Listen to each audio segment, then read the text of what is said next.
Today we're joined by the head coach of the England Wheelchair Rugby League.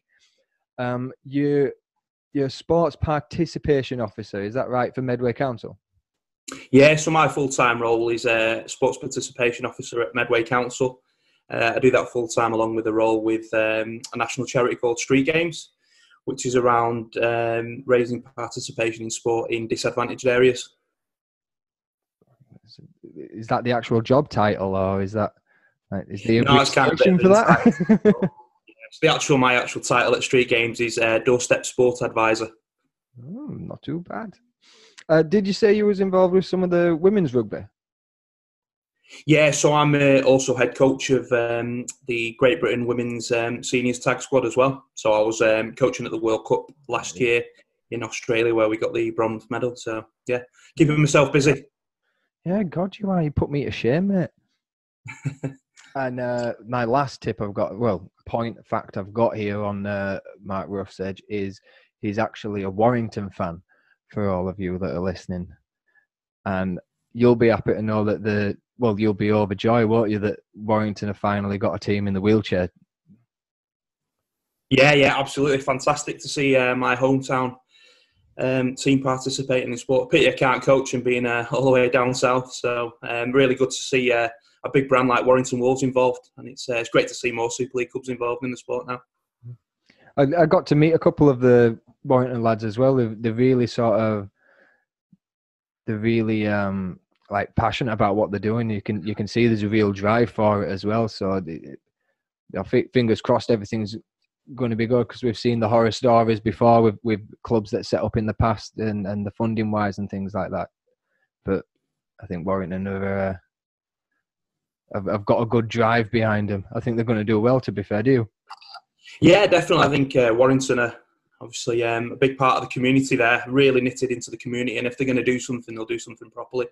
I know Neil Kelly and the team will do a really good job there. And it's going to be a massive honour for anyone from Warrington to pull that shirt on. And that's why I think it's going to be successful. It's going to open up an opportunity for lots of people to pull on the primrose and blue where they wouldn't have been able to do so before. So it's exciting times for the sport and exciting times for people in the town of Warrington. Yeah, so we'll get into my topics. I've got my list down here anyway. So we've got first. I just wanted to ask. So I obviously know when you started playing, getting involved in wheelchair rugby league and stuff like that. But can you just tell the viewers and listeners how you actually started with getting involved in wheelchair rugby league and how you found it? Yeah, so I was in a role as a Kent Rugby League community coach down here in Medway, and one of my remits was to start up a sport I'd never heard of before in wheelchair rugby league. So not a lot to go off and a big task in front of me. So we started off the club, I think it was in 2011, 2012. So got involved setting up the club. Got really passionate about the game and its values, and got involved as an England assistant shortly afterwards. So it was a really quick kind of initiation for me, but I quickly got involved in the sport and loved it. So do you, you just touched on, so you got into the assistant coach role, and that was under Phil. I was going to say Phil Knight. Then I don't know why I had Phil Knight in my head. Phil Roberts, taught me half of the things I know about bloody rugby league. Forgot his last name. That's for anyway. So yeah, you spend your time as a assistant coach for England. How was that as an experience from what you were doing before? In terms of the community side, someone's just obviously put a job on your desk and said do this, and then it's blown up, and now all of a sudden you're an assistant coach for an international team in wheelchair rugby league. Yeah, I think I've worked a lot on performance pathways in the past with Harlequins, London Broncos and Warrington, so there's a lot of transferable skills in terms of working with talented players and players on a pathway. But in terms of a full international role, that was my first role. So it was really tough at first. It was a lot of sitting back, watching, seeing how the team knitted together, and just trying to work out a way for me to add value to that setup, which took me a while, to be honest. I sat back and to add value where I seen So it was a really interesting journey. Learned a lot along the way, and a lot of the learnings I've put into my coaching now as head coach. So I learned a lot along the way. Just start dealing with people, working out what kind of things transferred over. So there's a lot of similarities between the games, as you know. It's just working out which ones fitted the best, to be honest. And I was actually quite happy when you became assistant coach, because we had a couple of assistant coaches in the past which weren't really down to earth, and they sort of came in and were. I'm not like bashing anyone in the past sort of thing. I can't even remember any of the names, to be fair. But like you came in and were a mate kind of thing. If that makes sense, you were someone that were easy to talk to, easy to come across. It was almost like you were one of the squad when you went at that time in the assistant, when you was doing the assistant coaching. So at that. So while that was going on, that was all in preparation for the 2013 World Cup, wasn't it? Yeah. I can't remember any of the games, to be fair. Just injecting into the conversation. I think that was part of my learning process, where you're talking about me becoming one of the squad. I think it was important that I got close to you guys and trying to kind of work out how you tick, and that was a big learning for me, of understanding how people work and to deliver the same message in a different way to different people. So it was a real good part of my journey, that was getting to know you guys. So it's good. I think the players sort of recognise when new staff are coming in and things like that. It's a daunting thing for a new management or coach or anything like that coming into somewhere new, because they know you new, and you've got a. If you turn around and start bollocking everybody and like saying what are you eating that for, what you're drinking that for, what you're doing, all that sort of, whereas you sort of went, right, how do you do things, what are you doing, and so why don't you try this, and sort of really getting players to think about what they're doing rather than just dictating to them. I quite like that way of thinking of things, of making players make their own changes. Yeah, definitely. I think that's an approach I like to take. I think at the end of the day, you guys are the ones pushing all out on the pitch, aren't they? So you've got a better view than me, and you've got a better understanding than me. So it'd be silly not to use the expertise in that group to improve you. It's just trying to pull out some learning from you and trying to improve 2 or 3 things. Yeah. So the World Cup 2013, for those of you who didn't see it, that was the final was England versus France, as usual, and France ended up beating us by 2 or 4. So which 2 or 4. The story behind that is apparently there was some mistake on the scoreboard. But how do you see the difference in how the sport is played now internationally compared with 2013? I think the game is more aligned to the sport of rugby league, if that makes sense. So I think it's.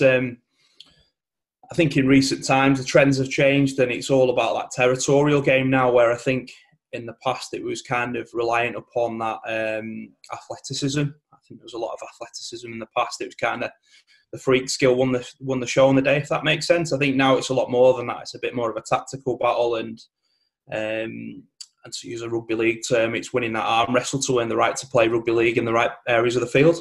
So I think it's a lot more tactical these days. I don't know from your perspective, Jack, but I think that's what I see the biggest difference between the final in 2017 and 2013, and the game's come a long way.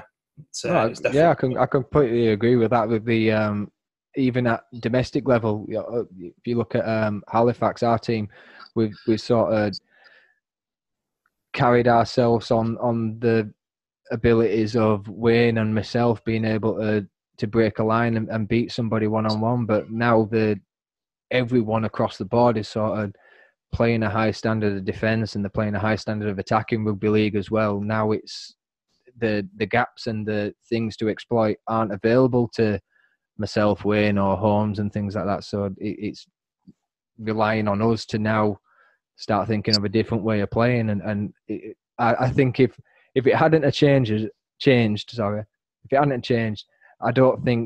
I think I'd still be that player that never passed the ball and just tried to smash through a bloody gap. You know what I mean? Yeah, I think that kind of works. I think that's the difference, isn't it? That worked in 2013, 2017. It's about how do we manipulate the defence to allow that sort of thing to happen? So we're having to work for gaps now where there was gaps all over the field in 2013, wasn't there? So it's really interesting times. And after 2013, we ended up, you started your partnership with Mr. Martin Gill.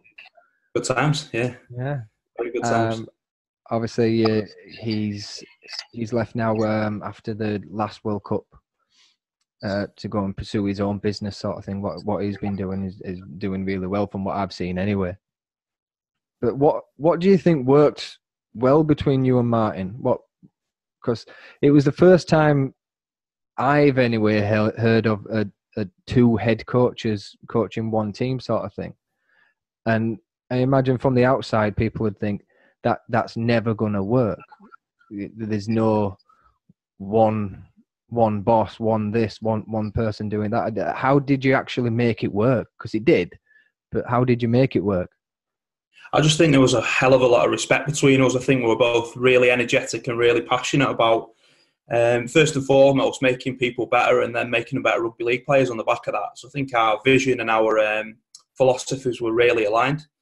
I caught up with him the other day, actually, on the phone, so we still keep in touch. I think we just made it work. I think you'll probably see now in my role as head coach alone, I'll probably do things slightly differently. So I think we kind of, where we do things a little bit differently, I think we kind of compensated for each other and just understood each other's approach. So I don't think we very rarely disagreed on a lot of things. So I think it just helped that massive respect and that ability to look at it through a different pair of eyes and engage each other's opinion. So we just made it work somehow. I think it was definitely built on that respect and kind of same views and opinions on the game.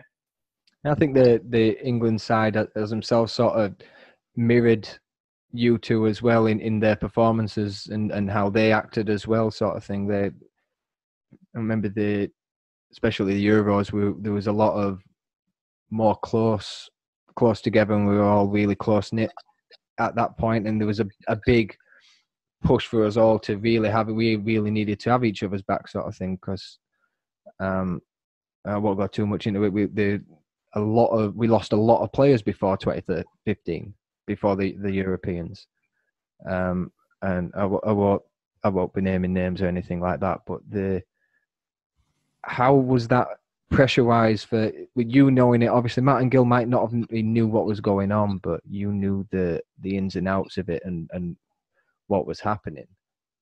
How did that affect how things were going on? I think it was very difficult and pretty daunting at the start, but I think my beliefs as a coach is I want people that kind of want to work together and work for the badge. So, you know, the door's always open for anyone that wants to get on board the England bus and add some value, first and foremost as a good person, and then as a good player. So I think we just stuck to our values, and we rode the tough times just through knowing that we had people that wanted to be on board, and we were just going to try and get the best out of those people we had available. And fast forward onto 2015, we kind of did the job against France, didn't we? So I guess what got us through it is knowing that people we picked really wanted to be there, and we was only working with people that wanted to add value to the England badge at that time, and that's what it was all about. It wasn't about personalities; it was just about people being on board that bus towards that 2015 at the time. Yeah, it was about rugby league, wasn't it? And I mean, I'll hold my hand. I think I've told you in the past, kind of thing. That I was partly involved in this boycott at the same time, putting my hand up to that. But it were tough time for me personally in that sense, sort of bouncing between, right, do I follow this route or do I stick and do this route, sort of thing? And there were one point, and it speaks credit to Martin.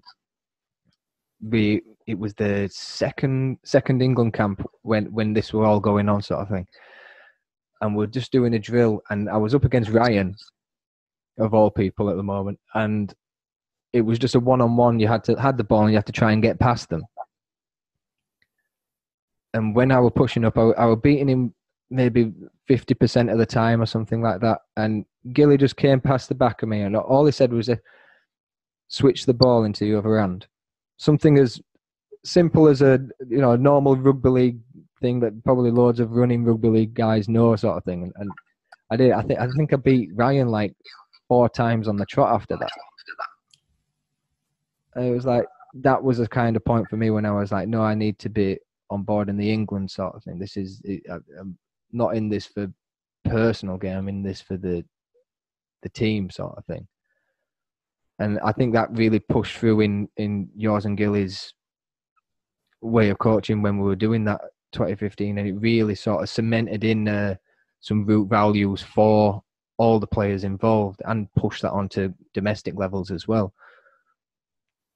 Yeah, I think that was really important for us. I mean, probably to add on what I was saying before about getting through those tough periods, I think knowing we had the backing of the management and the RFL at the time, I think they really backed us, and we felt it was really important to create that Club England environment. It was just about England. It wasn't about anybody else, and giving you guys the best opportunity to perform in an England shirt and add value to it. And that was important to us. And I think that belief got us through those tough periods, definitely. I mean, how did it feel for you? Both sides of the fence? Well, Sebastian said it yesterday. All you got to do is look at my reaction to the win, don't you? It's I don't think I've ever reacted to a win like that kind of thing. And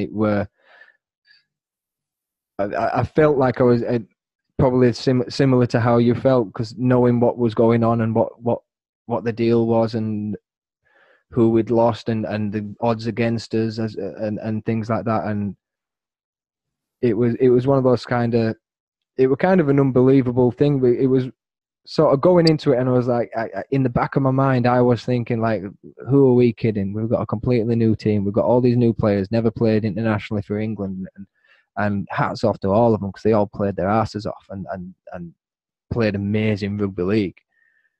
But it was like, it was just overwhelming, really, wasn't it? Yeah, it was. It was a pretty special moment, wasn't it? It was just that moment, wasn't it? I'm not sure. It was kind of the process that got just doing the journey we got us through, and that winning was just icing on the cake. I don't think any of us expected that. I'm really happy you said that. The process. I'm really happy you said that, because the go-to quote for the 2017 World Cup is always trust the process, and we had that through 2015 as well. Trust the process kind of thing of everyone just trusting in each other and getting on and playing rugby league. Yeah, just amazing. Always trust the process. Yeah, definitely. And that just to see us together at the end now in 2015, an incredible journey, wasn't it? And definitely one we earned and we deserved, I think, definitely. Yeah, and so we carried on moving onwards and upwards. Everyone's developed. We've got a couple of new players coming in, things like that. And then we get faced with another mountain to overcome, which is 2017 World Cup. Yeah. And it was rope to begin with, wasn't it? Yeah, it was very tough start. I think probably just rewinding to 2016, the home nations, it was pretty, if we're totally honest, it was quite an uninspirational campaign, wasn't it, really, in terms of, I think it was anything that was going to follow 2015 was always going to be a bit of a downer, wasn't it? So yeah, I think we kind of suffered that. 2016 was a bit of a low. It wasn't a massive low. It was just kind of a dip, wasn't it, for us? And starting at 2017, it was tough. I think it overspilled, and we needed to kick ourselves and be honest and kick ourselves at the backside, didn't we? I think after that first session. Yeah, you find that a lot with after a win or after a streak and things like that. You find complacency, don't you? I mean, I don't think that was actually the case, kind of thing of being complacent in what we were doing, but it were a lot of just needed to be in and amongst it, playing, didn't we? It was Martin Coyd says it all the time, doesn't it? Just play the game, just get the game playing and get it done. That I just don't think 2016 there weren't quite enough of that. Even at domestic level, there was a lot of crap going on in the domestic level, and games weren't getting played and things like that. And I think that has a knock-on effect on different levels of the sport, doesn't it? But 2017, we went in there, and the first game was against France. Just to sort of back us up. In first game we played was against France, wasn't it? And I can't remember the score. I think I blanked it out. Do you even remember what the score were? No. I remember us getting a bit of a walloping for a period of the game. We got a good walloping, we didn't we? It ended up coming quite close, didn't it? I think we only ended up losing by about 12 points or something like that. Yeah, after a bit of a walloping at the start. And I remember talking to, no, I'll rephrase that. I remember shouting at you and Martin while we was playing, sort of thing, and we went insane. We didn't want to show us cards, didn't we? Yeah. I remember shouting at you. I was like, "We need to do better," and I was like, I just hated the fact that we was losing, kind of thing. And it's not the case of losing on purpose, but it's a kind of we're doing things, we're not showing our hand, and I think that was a good game plan from 2015, because when we were doing the Euros, that first game, the Keighley Facility Cup, really turned France inside out, didn't we? Oh, we blew them off the park, didn't we? They weren't expecting that. It was a brand new style, wasn't it? And it was dramatically different from what we'd played before, wasn't it? So it definitely caught by surprise, didn't it? Yeah, and going into the World Cup, we had our game plan, sort of thing, of what we were going to be doing, but we didn't use it until maybe I think we practiced it like once or twice in the semi-final, didn't we, against Australia? Yeah. And then the final ended up with 4 points, wasn't it, that we lost? Yeah. Tough one to take, that, wasn't it? Yeah, that was a really tough one. And when I was talking to Seb yesterday, I was going through all the videos and things, I found that one that it's going around all the time, and it was one that Gilly had edited and put words on it, and I can't even remember what the words are now. That's stupid. Remember the speech Gilly gave us before we did the work. We went to the final. Yeah, it put all of his speech on this picture after the World Cup, and it was the one when Seb's like crying his eyes out, and I'm like grabbing him, and we both like got battle scars and pretty iconic moment, that, wasn't it? Oh yeah, never forget it. And it's the best thing about the 2017, and I don't care what anyone says, the best thing by far about 2017 final was straight afterwards there was an interview with Wayne Boardman, and he cried. He actually cried. Wayne doesn't cry. So it was a special moment. It was. Yeah, and I think that was quite a poignant moment, didn't it? It kind of shown how up far we came as a group. I think we took the momentum from 2015. There was a bit of a pause in 16, wasn't there? But we definitely got back on track 2017. And I think if we're quite honest, we punched above our weight in a lot of ways, didn't we? I think we pushed ourselves beyond the limit, didn't we? And we did the best we could. Yeah, in a situation where how many French fans were there? I mean, they hated our guts, and they were screaming at us the whole time and shouting. That's something we haven't really come across in an obscure environment as well, kind of thing. It was a lot to ask of the players and what was going on. But yeah, I mean, I was sat in the middle of it, wasn't I? As you know, I sit up there with my little microphone, and it was difficult to hear at times, but it was great to see so many fans passionate about our sport. Though, is the bigger picture, isn't it? Yeah, you got to look at the bigger picture. Yeah.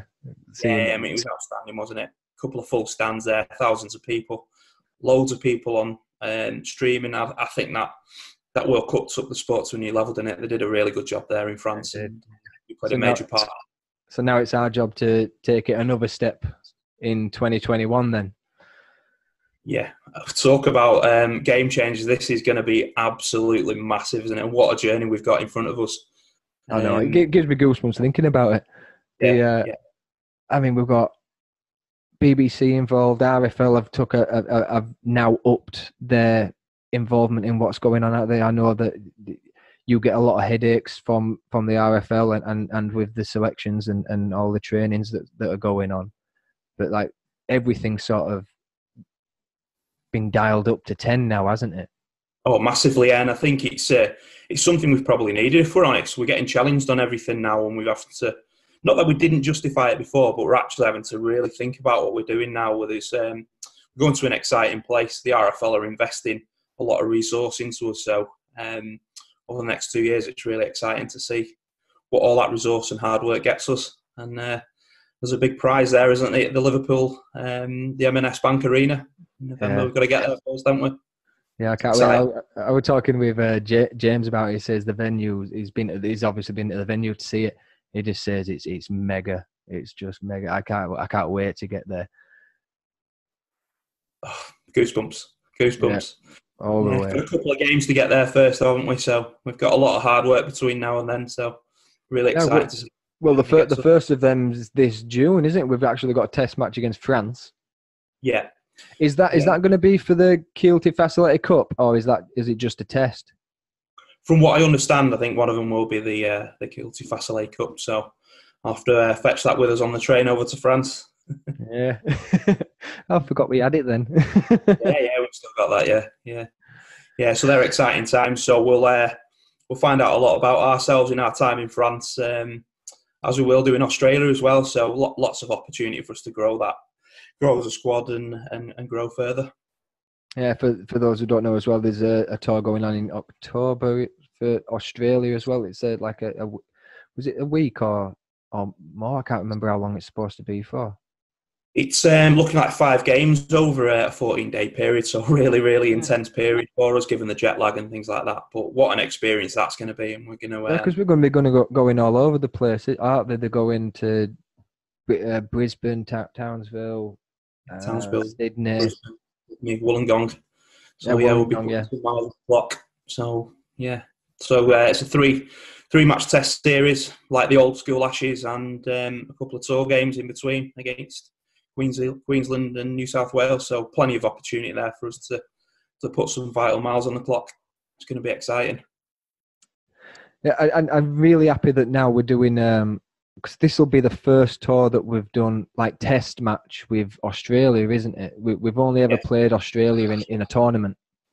Yeah, and I think we've only ever played France in a test. Yeah. It's quite nice to see that now Australia are banging on that door for it being competitive. And when we saw them in the semi-finals, how well they're playing and how good their kicking and passing game was. But like, what's your opinions on over the last couple of years, England and France kind of being the dominance in teams kind of thing? Because it's.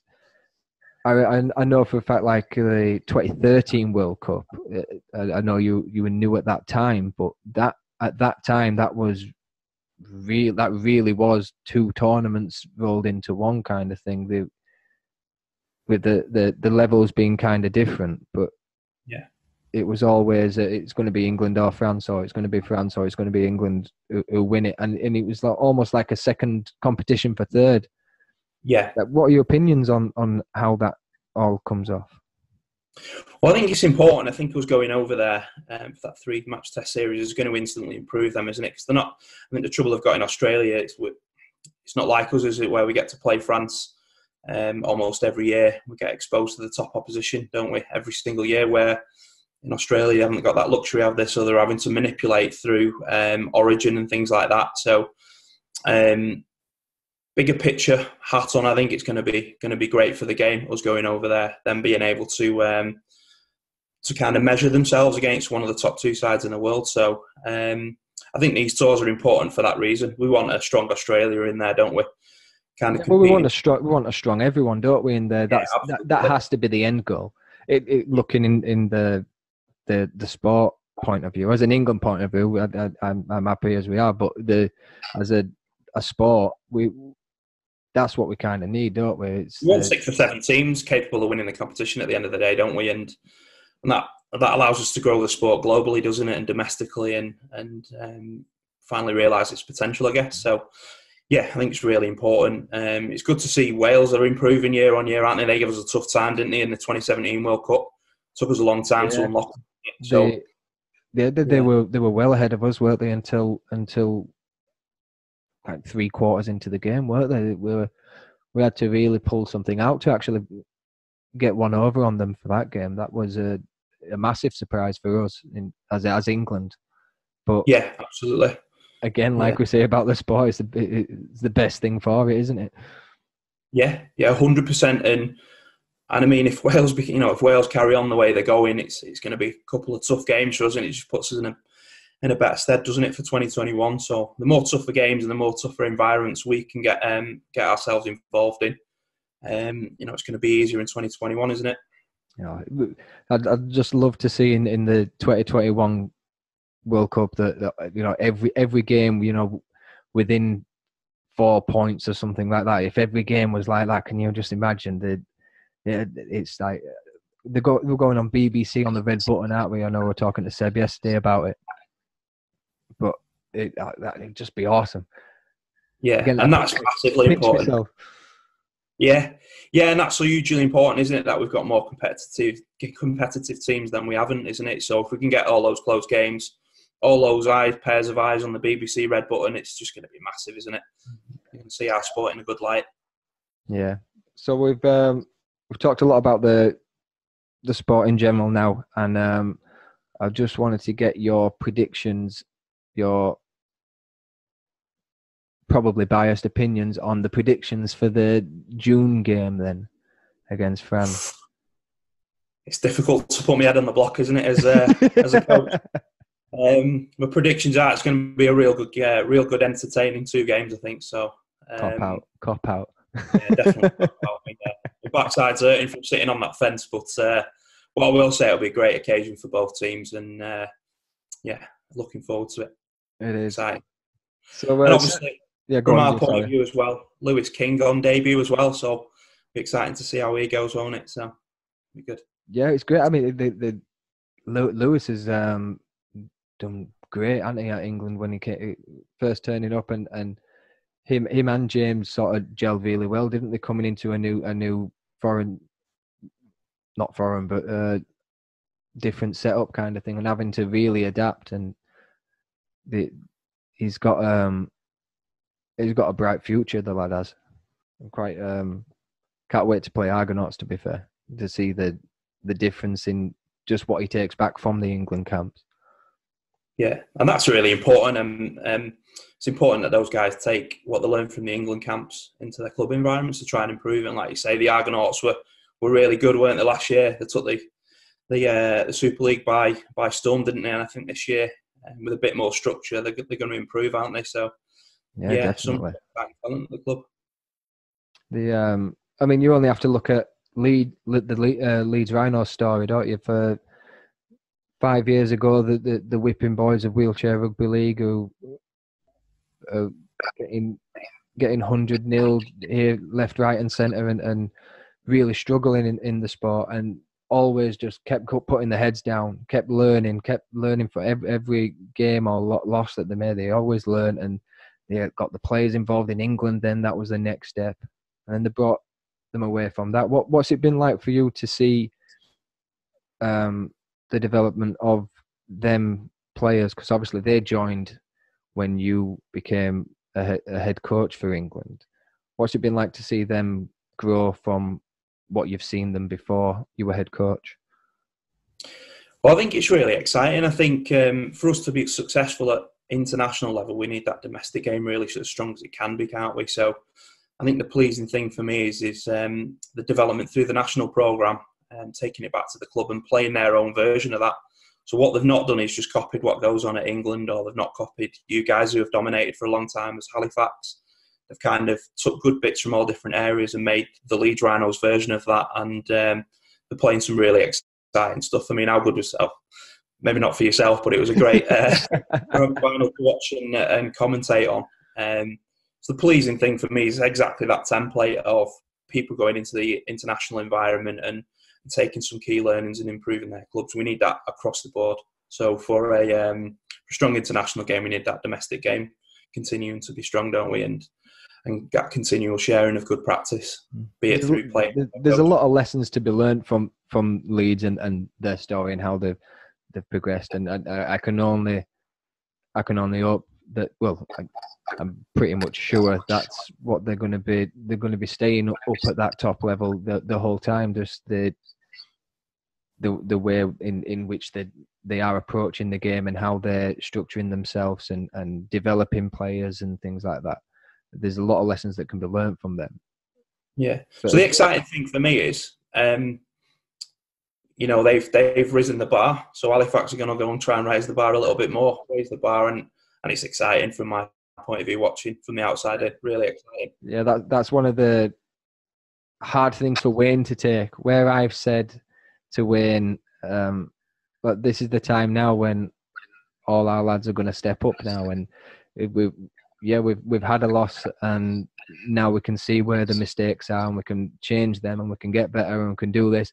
We've got room for improvement. It's quite difficult to see where you need to improve when you're not losing, isn't it?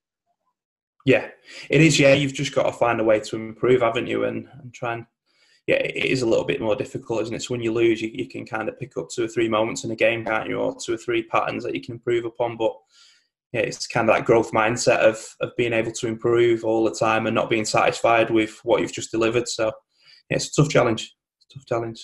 So just as a last question for you, can you give your top tip for player development before we call this a do? Top tip for player development. So I guess it's most important. Most important. So if I'm going at it from a coaching perspective, so me reaching out to other coaches, it's that invest some time in your players and really get to know them. You know, have some trust in them that they've got a lot of answers in there, and we should be down there telling them what to do. We should be trying to unpack that learning and getting them to understand the game on their terms. So I think it's from a coaching point of view, it's about empowering your players and let them go on a journey themselves and unpack what playing good wheelchair rugby league looks like. That's great, mate. Thank you for coming on the podcast. Thanks for talking to us. Say that again.